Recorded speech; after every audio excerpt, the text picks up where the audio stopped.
Ikaw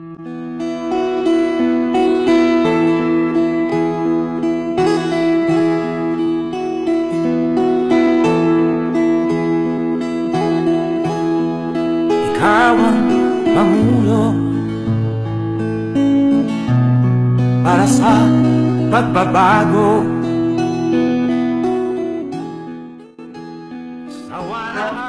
Ano ba konsumer? Kaya ang iligaw ng bawang tayo sa dulo, ang tanong, yung GAA ba, yung General Appropriations Act ba yung longing ba?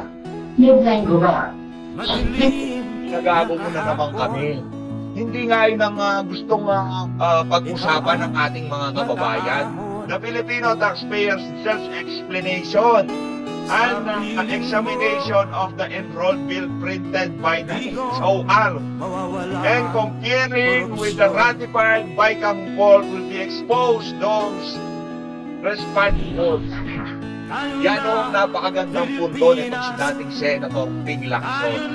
Bakit ho kaya imbis na punahin itong si Escudero at yung kanyang Senate President pro tempore na si Jinggoy Estrada, yung mga maanumalyang blanco dyan sa BICAM report na yan, pinagtatanggol pa ho nila. Dito sa video na to, nagsalita na ho, yan si Chief Escudero, sa bagay, no? Base ho dito kay Ma'am Sasrugando Sasot, di umano ha, yung ama nitong si Chief Escudero, crony nitong si Marcos Sr. At di umano, ngayong mga panahon na to, nitong si Chief Escudero, crony naman nitong si Marcos Jr. Pambihira o mga kababayan, no? Hindi na punahin nito sa bagay, hindi ka naman ilalagay dyan sa pwesto mo bilang Senate President kung kontrahin mo mga kagustuhan ng Malacanang, di ba? Ay hindi ka naman lalagay dyan kung mapapalagan mo yung sinambalis mo kasi baka bukas makalawa hindi na ikaw ang Senate President. Pero bago yan mga kababayan, like and subscribe o may naunahin yan. Sa mga gusto sumahan sa ating pamilya, join nandiyan. Ngayon na nga, rekta ho tayo dito kay Senator Ping Lacson kasi maraming siyang puntong i-release dito na kung saan sa palo sa pagmumukha nito si Chief Escudero. Ito, the BICAM report containing the black creation and reportedly signed by the bicameral conference committee members looks like a repeat of the 2019 GAA when FPRRT vetoed 95.3 billion upon then Soto-led Senate's strong representation after we discovered anomalous entries in the printed enrolled bill that were not reflected in our ratified BICAM report. Noong 2019, I love my country and I love pero din yung ganyang eksena. Kaso, sa dating Pangulong Rodrigo Duterte, binitaw niya yung 95.3 billion na siningit-singit ng mga walang yung congressman noong mga panahon na yun. Dahil nag-ingay siyang si Soto ang yung mga leader ng Senado noong mga panahon na yon. At ito, matindi ngayong mga panahon na to. The big difference now is nobody among present senators here and here to scrutinize the budget documents. Hence is controversy now brewing. Kita nyo naman mga kababayan, wala akong naglalakas ng loob. Nabusisiin. Ito, dyan sa BICAM report na yan, hindi na yung sa GAA, meron na nga laman yun eh. Ito kasing mga kaso ni Tambalus sa Senado, pinagpipilitan nila, hindi pwedeng pirmahan yung ano na yan, yung enrolled bill na yan, itong si Marcos Jr. Kung kulang-kulang. Hindi ho nga yun ang problema. Ang problema, pagkatapos ng BICAM noong 2019, nagsisingit sila ng kung ano-ano nung printing na. Dito naman ng mga kababayan, wala nang singit-singit.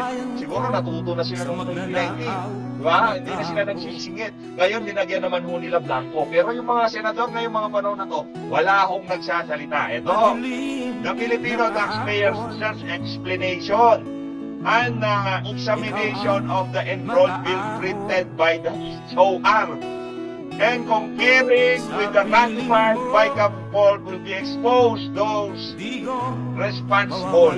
Yan na mga kababayan. Ang gustong mangyari kayo ng sambayan ng Pilipino, kunin natin yung enroll bill at yung ratified na BICAM report at pagkumpara natin. Para magkaalaman na kung sino nga bang may sala dyan sa kabalbalan na yan. Wala naman, hindi naman siguro kalabisan para sa mga senador kasi yung mga ordinary Pilipino, kaya mo natin gawin yan, kaya mo natin pagkumparahin yan. Bagay, manghihina lang ang booking, hindi na hirap yung ordinary Pilipino, no? Kayo, kung talagang meron ka o kayong pagmamahal dito sa bansa na to, doon nyo yung ratified BICAM report at yung enroll bill. Tingnan mo natin kung sino mga naglagay-lagay ng mga figure dyan. Kaalaman na. Pero huwag nyo kong tatawagin fake news. Kasi yung mga nakareceive, nakasisi dyan sa email na yan na kung saan nandyan lahat ng soft copy ng BICAM report na yan, sinasabi na meron ho talagang blanco. At gayon ho mga kababayan, umiinit ho yung usapin doon sa mga corrupt ng government official, igugurgurin, di ba? Parusang bigay ka nga. Alam nyo anong tayo ni Ortega dito? Against mo siya dyan. Palakpakan ho natin. Ortega, nakakahiya ho kayo. Ayaw ho nitong si Ortega doon sa parusang bigay, doon sa mga government official na mamatunayan na nangurakot. Siguro, isip ko itong si Ortega, baka mauna ako dyan. Kita nyo naman ang mga kababayan, stress ng bawa, pinag-uusapan. Parusang bigay doon sa mga government official. Kurakot. Pakinggan natin ang report ng ng UNTV. Natawa ko tayo dito kay Ortega eh. Dapat kasi kayo, government official kayo, kung talagang para kayo sa pagbalinis na pamahalaan, talagang kumpiyansa kayo na hindi kayo magnanakaw, pagka mayroong ganyang klaseng usapin na kukukurin yung mga kurakot sa pamahalaan, i-antay po yan kasi mga magnanakaw, ikaga nitong mga sinigaryo, mga bisinaryo, mga walang yan. Saka yung nakita ko natin yung yung bill na yan, dapat magamit muna lahat ng remedy. Ika nga, kung umabot yung hatol sa Supreme Court bago hatulan ng parusang bitay ang isang government official mga napatunayan ng urakot, di ba? Kaso mga kababayan, sa estado ng ating justice system, baka patay na yung government official, hindi pa ho siya na parusang bitay dahil napakabagal at makatagal-tagal na yan. Motion. Ito, pakinggan natin ito mga kababayan. Tinihain na Zamboanga District Representative Olaso ang House Bill number 11211 na naglalayong nagtakda ng parusang kamatayan sa pamamagitan ng firing squad para sa mga public official na mapatutunayang sangkot sa katiwalian. Ayon kay Representative Olaso, layunin ng panukat. Mukhang si Congressman Olaso, kahit alam naman natin na hindi magpo-prosper yan dahil yung mga kasama niya dyan yung mga kurakot, salutunan pa rin natin siya, palakpakan po natin. Kahit merong mga congressman na nakakaisip ng matinong batas, pero hindi ho yan magdedire-diretso kasi titigilan ng mga kasama nilang mga kurakot. Para na magbigay ng matinding mensahe laban sa mga corrupt sa gobyerno. Samantalang may mga kongresistang tumututo sa panukala, may ilan din na naniniwala na ito ay makatutulong upang masugpo ang malalang katiwalian sa bansa. Ortega. Napagdainan po natin na sobrang importante na ma-uphold yung human rights. For me personally, may establish na definitely no to the penalty. Sarap ng murahan. Mga walang iya kayo. Hindi naman namin gugurgurin yung mga ordinaryong Pilipino, mga politiko ho, mga kababayan, mga milyonaryo yung pinag-uusapan natin dito. Tanga ka ba, Ortega, ha? Higigil na naman ako sa'yo, walang iya ka. Pwede ko lang bumuti yan, palmas ko yan, bubunutin ko yan. Pinag-uusapan ho natin dito mga bilyonaryo, mga politiko, hindi yung mga ordinaryong kriminal, yung tipong disgrasya ka, kung ano pa man nagawa mo. Hindi ho yung pinag-uusapan natin dito. Ang pinag-uusapan natin dito, yung mga kurakot na politiko. Bakit ayaw mo pagurkor? Bakit? At ito tanong to bakit? Baka mauna ka, ganon? Tanong yun sinasabing kurot ka, sir. Tinatanong ko, bakit ayaw mo? Bakit takot ka ba? dapat nga ako sa matungkal. mapigilan. Ito kami. Baka umiyak ka na naman. Iyakin ko kasi yan eh. No, pagka mainit na sa social media, nanalay ka patay, hindi mo natin ka na mo. Masyal, Max, masyal. Pag bukas kasi na session, masyado kang pag-iingon ka din. I think stay here, pero it will not ensure na wala kayong interruptions. Plan Pagka binabaan natin yung threshold dyan sa Plunder, timilyon no eh. Pagka nangyari yung gusto nitong si Atty. Ginawa natin 500,000 yan, makuubos kayo dyan! Makuubos kayo! Gawin na natin 500,000, Plunder na yun. Automatic, nasa kayo, pinabukasan, luburin na yan. Ubusin mo natin yung mga walang kaya sa pagmamahalaan. Pati yung mga appointed, kahit hindi elected, pati yung mga sa civil service, yung mga nasa custom, makuubos yan. Sino pa hong mangungurakot? 500,000 lang yung threshold. Ano na yan, Plunder na yan. Diba? Wala na ako. Kaya, ano yan, pagtulong-tulungan nyo ko yan. Sa inyo yung batas yan, tapos babaan natin threshold, 500,000, patay na dapat. Diba? Mga walang yaka, napakatinding paghihirap na binigay nyo sa sambayan ng Pilipino, tapos kailangan pa namin maghintay ng 10 million bago kayo suhan ng Plunder. Life-changing ano na yun, amount eh, 50 million. No? Yung di ba? 50 ginawang 499,900 para yung Plunder. Yan ho sila. Kaya kailangan babaan natin, baka 10 piso na nga lang. There is the most logical crime to be included in the imposition of the penalty of death. Ano yun? Kasi may clear benefit dun sa player o dun sa actor. And of course, I think it is one serious step to really send a signal that corruption should not be taken lightly. Yun, ganun yung mga statement. Pero itong si Ortega, si Ortega? Hoy Ortega, palibhasa ikaw, spoiled brat ka lang ng mga Ortega, pinatakbuhan ng congressman para hindi ka pakalag-kalag sa inyo. Hindi mo alam mga pinagsasabi mo, brat. Ay, pleaded penalty talaga yung posisyon mo dyan eh. Hindi mo naman alam pinag-uusapan. Mamundok ka na lang ulit. Hindi ka na lang sa mundo, huwag ka na bababa sa Maynila. Perwisyo ka eh. Ano ka na naman eh, kaaga-aga. Dito na ho tayo kay Jesus Escudero. Ito naman ho, dito ho tayo kay Senate President Jesus Escudero. Tandaan natin ha. Ito. Comment react ko muna kayo dito. Anong masasabi nyo dyan sa napakagandang panukala na yan? I-pwesto na natin, iligay na natin yung parusang bugmo.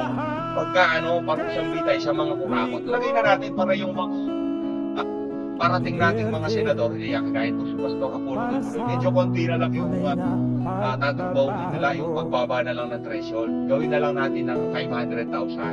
Gusto natin ng 500,000 para talagang solidong-solido ang tama. Wala na magtatangga. Pati yung mga hindi elected official, pati yung mga nasa civil service, nali dyan.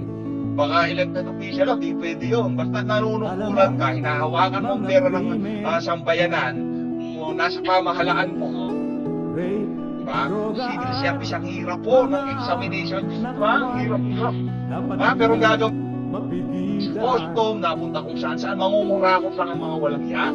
Kaya dapat din natin isali yung mga na yan, yung mga hina-hire ka sa civil service. Kasama ko silang lahat, walang exemption ka. Para magbenepisyo talaga ang sampay ng Pilipino. Baka gamitin yung mga kasama sa pangusang ditay para makapangurakot. Kaya kailangan lahat pumasok ka sa pamahalaan, alam mo ng consequences dyan. Pagka nangurakot ka, gurguraraw.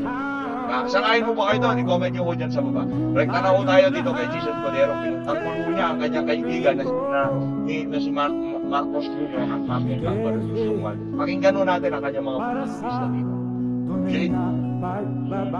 Why am I here? I'm saying I am here because I love my country. I love the Philippines. Hindi ko tayo sa iniiwan. Marami ang talagang pabang, marami ang mga talagang pagaling ng Papa. Ano pa bang mas... Pinakayaan mo ka na ito dahil para sa kanya, sabihin na lang yung kunwari na Diba, kaya din ito to, na itigod na pansin niya. Ano po pansin niya sa order ng legal ng bawang dahil sa dulo, ang tinong yung gaaba, yung general preparation sa bahay ng Lord Vega. May ginagawa. Ginagago mo na naman kami. Hindi nga yun ang pinag-uusapan. Hindi nga yun ang gustong usapan ng ating mga kababayan. Bakit blanco yung BICAM report at pinirmahan nyo? Yun ang gusto malaman na sambayan ng Pilipino. Sinong nag-input, naglagay ng video doon sa mga balangkong bahagi ng BICAM? Yung CAA na yan, buwisit ka. Tigilan nyo yan, huwag nyo umulokoy na sambayan ng Pilipino. Hindi yung CAA pinag-uusapan natin. Sinong naglagay doon sa mga blanco sa BICAM report? Wala kaming sinasabing unconstitutional o ano pa man. Walang ganun. Wala kaming ipapadeclare na unconstitutional o ano pa man. Pag-usapan na lang natin. Ipaliwanag nyo sa amin. Paliwanag nyo sa sambayan ng Pilipino. Paano nagkalaman yung mga blanco sa BICAM report na rinatitinahan nyo, yung mga kasama mo sa Senado at yung mga aso ni Cambalislos. So kung ipaliwanag nyo, huwag nyo kami paikot-ikutin na wala pa naman na nagdeklara ng unconstitutional na BICAM report. Tanga ka ba? Sis, yan ang problema. Kaya kailangan ho natin mag-akal. Kasi lulukoyin ho tayo nitong mga politikong kagaya nitong si Jesus Escudero. Nakuha nyo ho ba mga kaubayan? Kaya kung medyo mahina-hina, yung hindi natin alam kung tunay na nangyayari. Kung ano, hindi naman pala pwede yung unconstitutional yung BICAM report na yun. Kami pinapadeklara unconstitutional. Wala kami pakialam doon. Ang tinatanong lang ho dito na sambayan ng Pilipino, sinong naglagay ng laman doon sa mga blankong bahagi ng BICAM report na natipikahan ng mga kasama nyo, kayo dyan sa Senado at dyan House of Representatives. Hindi ba yung usapan eh? Lumilis kayo eh. Umiilag kayo eh. Ika nga umiilag kayo eh. Huwag niyo umilag. Sagutin mo natin ito dahil yun ang gusto malaman na sambayan ng Pilipino. Alam niyo po hindi mo paggawa ng reaction video na ganito. Yung okay lang, makikinig ka lang. Kung isa sa puso nyo at talagang atayuan nyo, meron pa yung paninindigan ng prinsipyo, hindi rin naman diba? I-share nyo na itong video. Wait. Sige lang pala. Papashare lang pala itong kaya pala papashare nyo na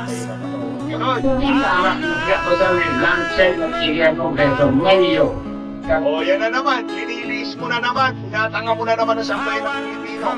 Malinaw na mag-akusa na nagbigay ng blanks. Hindi ko yun, tila magang, ganun yung dating. Kasi mga blanco, pinirmahan nyo, mga tanga kayo. Talaga, Ronica nga pala, sabi nyo si Ma'am Cecilia ko ha, Ronica daw nito si Marcos Dito, friend, kompanyon. Friend na lang, kaibigan ka nga pala, aso ka nito dapat. Sinungalingan yun, ito yun. Kapag ako nga ninasagata, hindi pwede sa list ng media niya. Hindi. Question na nga man ito. Luloko nyo talaga sa bayan ng linuloko mo tayo. Pero huwag mo kayo magpalit. Hindi namin sinasabi na gaa. Pipilitan yung gaan na yan, pwesin ka. Pipilitan yung gaan na yan. Hindi nga yun. Hindi yun. Hindi namin gusto yung gaan. Masaya kami na walang blanco sa gaan. Ang problema, yung katakawan sa pera ng mga kasama nyo dyan, kayo! Mga walang hiya kayo. Kayo! Ang problema, pipirmahan nyo yung mga dokumento kahit blanco. At sinong nag... International President. Pinatagagawin ang erong sa Lord din. Parang pinag blanco yun ito. Labi Brangit ang gidinya. Organic ang Lord Navy gidinya na wala daw. Hindi pwede yung sila yung sinabi na mapa kahit sino man yan. Walang yan. Ano na to, walang yan. Ininilito ko kayo sa bagay, abogado, no? Sinasabi niya yung sa ano, yung sa pwede Project ABC, tapos isa ng amount of... Hindi nga yun na sinasabi namin. Mga kababayan, huwag ko kayo magpalito kasi ogag yan eh. O ogagin ko kayo niyan, sagot ko lang. Sa totoo lang mga kababayan, maiikot-ikotin kayo, bubula-bulahin kayo ng Chis Escudero na yan. Pinakawalang kwentang naging Senate President ng Pilipinas. Pinakawalang kwentang naging Speaker of the House. Ito naman si Martin Tambalosos Romualdez. Tandem ho yung mga walang kwentang politiko ngayong mga panahon. Nakakahirapan ang sambayan ng Pilipino. Sino ang mga ngalampag dito? Kung mismo yung mga tao dapat na pumuprotekta sa kaban ng sambayan ng Pilipino, pinagtatakpan yung mga kabalbalan ng mga kasama nila, huwag na ho kayong umasa ng masenso kong bansa na ito. Nakakalungkot po ng isipin na yan ho ang inaabot ng ating mga kababayan dito sa mga inihalala natin ng politiko. Nakakalungkot, di ba? Ang gagawa natin. Ganun para hindi ho tayo nakapamili ng maayos, kaya ngayon meron tayong pagkakataon 2025 midterm election. Nandiyan si Senator Bertong, nandiyan yan si J.B. Hilo, Toki Tuloy, Atty. Vic Rodriguez. Pero pagka hindi ho natin ito, dinalit natin itong mga walang yung politiko, pagkain ito si Chis Escudero. Huwag na ho kayong umasa kumasen sa Pilipinas. Huwag na ho. Nagboto nyo yung si Eric Silvestre. Huwag na ho kayong umasang umasenso ang Pilipinas. Ano naman sinabing pagkabinoto niya si Senator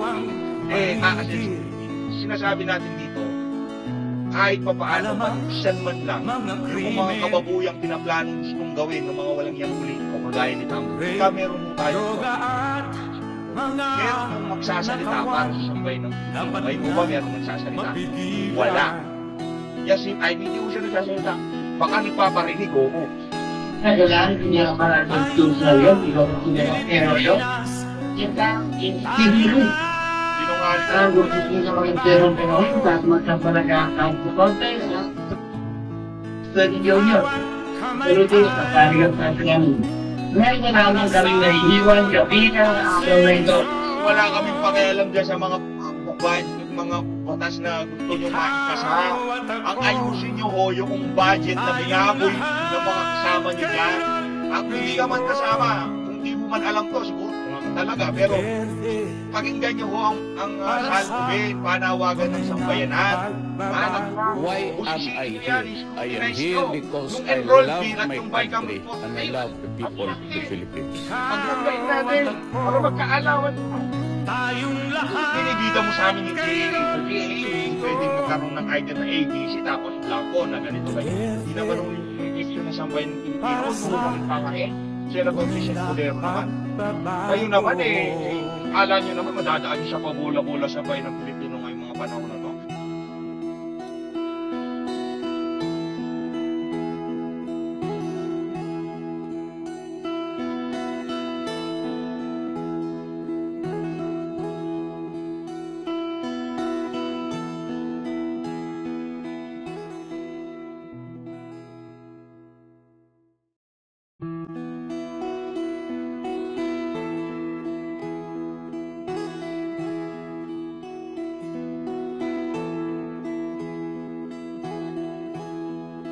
Ikaw ang pangulo para sa pagbabago. Sawa na ang bayan ko sa magnanakaw na tao.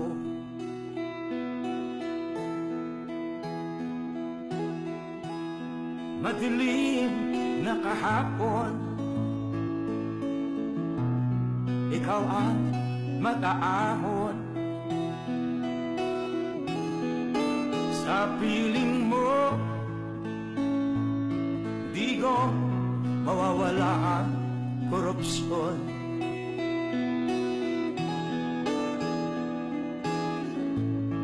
Tayo na Pilipinas, tayo na magbago. Hawak kamay tayo para sa pagkasenso. Ikaw at ako, tayong lahat kay Rodrigo Duterte para sa tunay na pagbabago.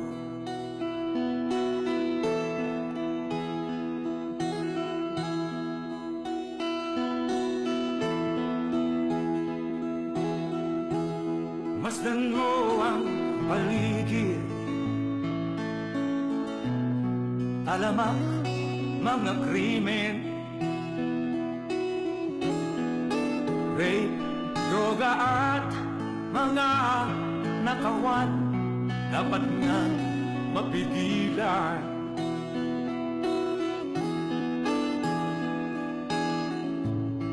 Tayo na Pilipinas, tayo na magbago.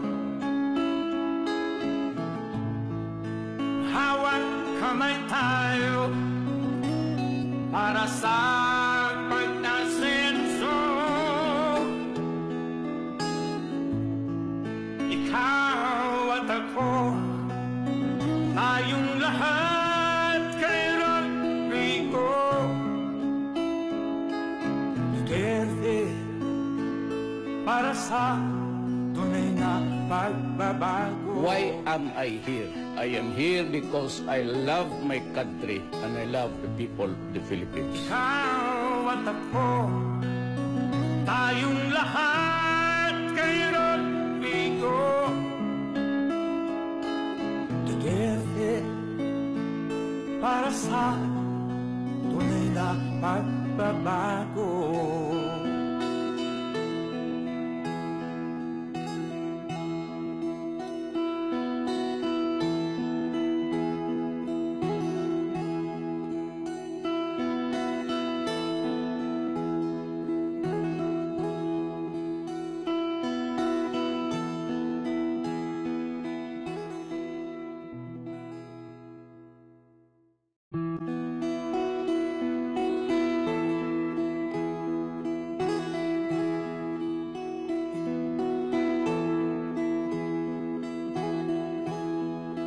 Ikaw ang Pangulo para sa pagbabago. Sawa na ang bayan ko sa magnanakaw na tao.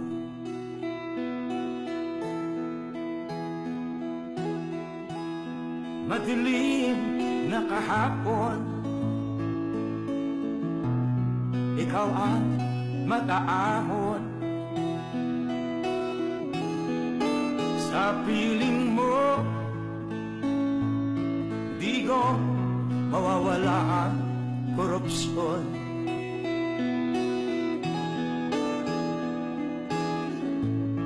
Tayo na Pilipinas, tayo na magbago. Hawak kamay tayo para sa pagkasenso. Ikaw at ako, tayong lahat kay Rodrigo Duterte, para sa tunay na pagbabago.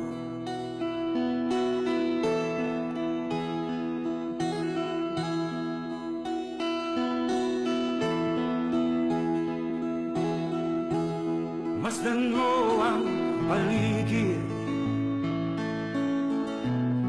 alamak mga krimen,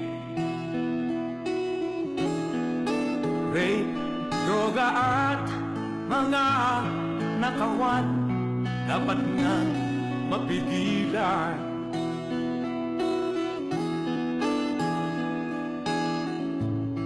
Tayo na Pilipinas, tayo na magbago.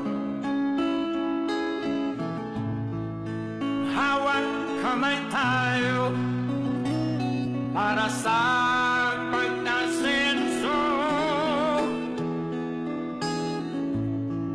Ikaw at ako, tayong lahat kay Rodrigo Duterte, para sa tunay na pagbabago. pagbabago. Why am I here? I am here because I love my country and I love the people of the Philippines. Ikaw at ako, tayong lahat kay Rodrigo Duterte, para sa tunay na pagbabago.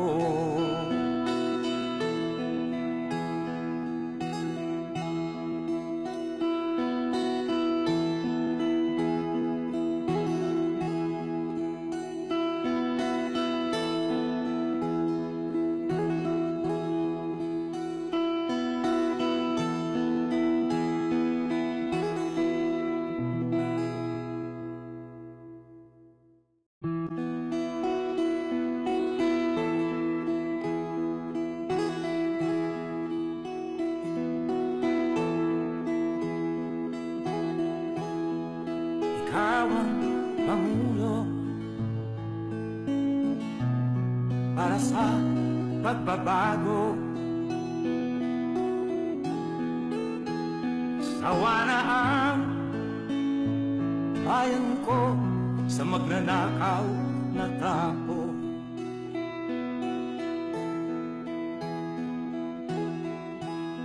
Madilim na kahapon, ikaw ang mag-aahon. Sa piling mo, di ko mawawala ang korupsyon.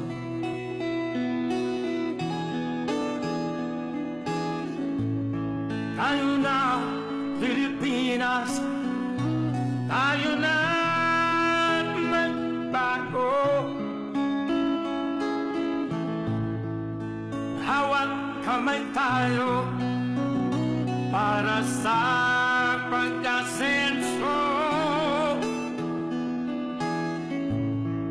Ikaw at ako, tayong lahat kay Rodrigo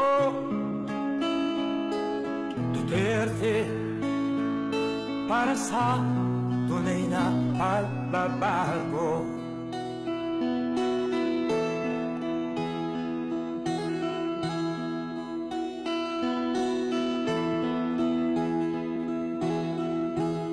Masdan mo ang paligid, talamak mga krimen, rape, droga at mga nakawan, dapat nga mapigilan.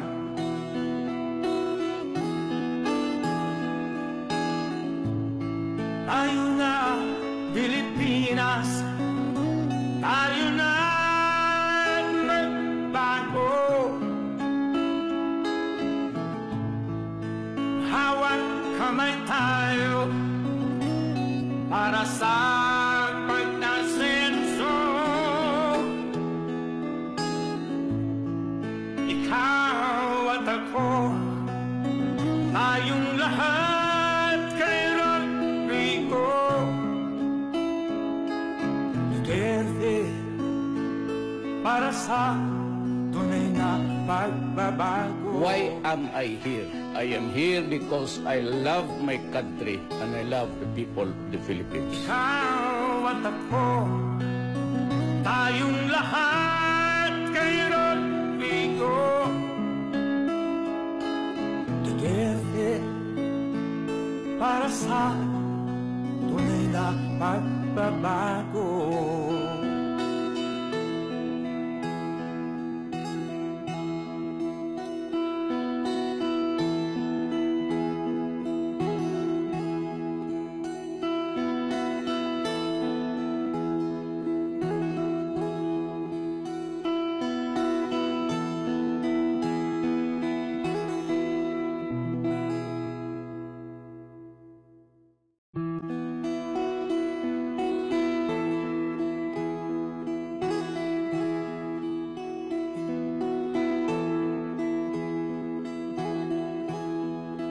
Ikaw ang Pangulo para sa pagbabago. Sawa na ang bayan ko sa magnanakaw na tao.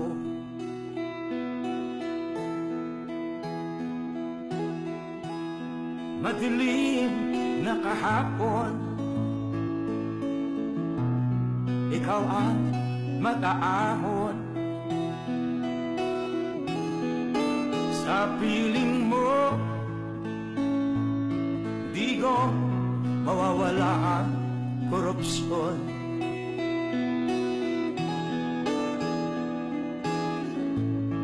Tayo na, Pilipinas, tayo na magbago. Hawak kamay tayo para sa pagkasenso. Ikaw at ako, tayong lahat kay Rodrigo Duterte, para sa tunay na pagbabago.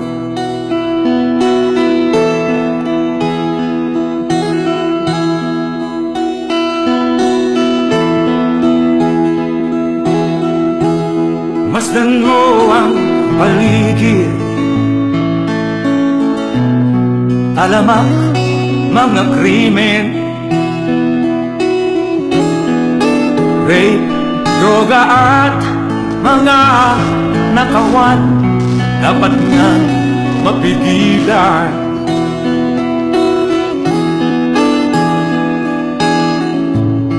Tayo na, Pilipinas, tayo na